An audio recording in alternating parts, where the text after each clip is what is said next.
SDV Entertainment. Good afternoon, Lagos. I start by once again thanking Lagosians for their courage, for making decisions based on hope and resisting fear that the ruling party tried to put in them. They came out in spite of all of that, and they showed remarkable courage. And I want to thank Lagos for that. Our message from when we first started and still till today, both His Excellency Peter Obi and myself, has always been about empathy, love, good governance that is both open and accountable. Yesterday, I spent my day visiting victims of Saturday's state-backed terrorism and violence. From Abule Ado to Surulere to Apapa to Ikeja, I met with young men and women that had bullets lodged in their chin, in their face. Just as about to come and take a seat here, I was told that one of our polling agents from Ward K1 in Trade Fair just passed away. I saw people with lacerations, cut all over their body, young men with fractured legs that we had to pay over 800,000 for their surgery. And I want to take this moment to reach out to all of these people that in spite of all the attempts to put fear in them, they stood against it and came out in hope and courage. That I am with you. We are with you. Myself, my deputy governorship, my deputy governor, the party, we are together, we are with you, we are by your side. And it is not just lip service. Today we launched the platform called grvcares2023.com. Please, anyone that has been a victim of electoral violence, log onto this website, upload evidence of this violence, upload your hospital bills, upload a police report if you have it, and we will offset your hospital bills. Because empathy and love is not just lip service, it's in the action. Love is action. And for people that came out in hope and courage, we are going to show that we stand by you, we value you, and we appreciate you. Yesterday, Senator Bola Ahmed Tinubu called for healing. But healing cannot happen without justice. The APC unleashed evil on Lagosians, spiritually with their fetish diabolic rites that were done during the day, and physically with violence that was unleashed on all Lagosians. There's an attempt to make this seem as though it was a Yoruba versus Igbo situation, and it was limited to certain areas, but it was widespread across the whole of Lagos. From Koshofe to Shomolu to Ikeja, everybody was affected. Everybody was disenfranchised. Yeah, they want peace, but it's not really peace that they want. They want the peace of a graveyard. They want healing without addressing the issues of bringing justice, so they want the healing of the dead. The thrust of my message is not to the evil cult organization of the APC, but it is to the indigenous Lagosians and Lagosians at large.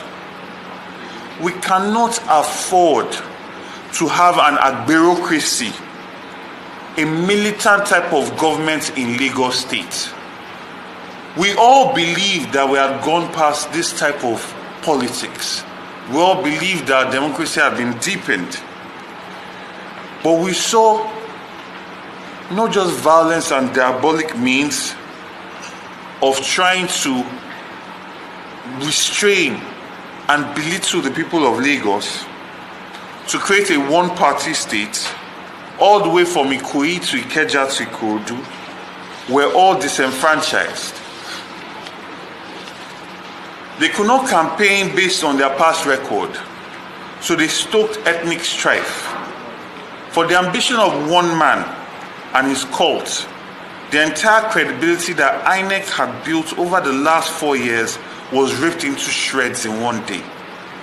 For the ambition of one man and his cult, we saw our traditional institutions reduced to pawns, to tools, or rites that were supposed to be done at night and witnessed by only the people that have been initiated into the Oro institution was being done during the day, invoking in broad daylight the spell that Senator Tinubu and his cult have used to keep Lagos bound. There was no election in Lagos State. It was violence at multiple levels, physically and diabolically. On this ambition, they sowed seeds that potentially can lead to things that we have seen in other countries like the Rwandan genocide. Seeds of discord, seeds that othered our neighbors and people that we have known and have balance and harmony in this state. My dear Lagosians, our enemy they are not our neighbors or our visitors or fellow Lagosians. Regardless of their diverse tongues, our common enemy is violence, insecurity, poverty, stagnation, corruption, and underdevelopment. And the same people responsible for all the things I've listed weaponize poverty and ethnicity to distract us from their evil endeavors and diabolical activities. We will never have free and fair elections under a Tinubu presidency, because we can see by their antecedents, you can predict what is to come.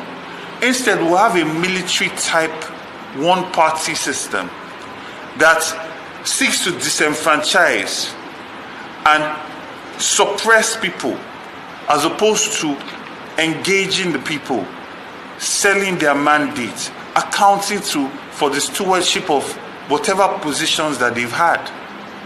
We've seen it happen in presidential to a lesser extent, and we saw their entire vision for Lagos State on Saturday. They have tried to destroy years of delicately balanced ethnic relations, years of intermarriage and friendships, years of commerce, and years of building Lagos into the economic juggernaut that it is. I call on the silent majority, the decent and cultured Lagosians, to speak out. Silence in this regard is not golden. Silence in this regard is acceptance and support. And we cannot be silent. It is enough of the worst of us defining the rest of us. On Saturday, we saw the APC's vision for Lagos, an agberocracy, a government by the agberos, for the agberos, and for the thugs and people that choose to suppress the good people of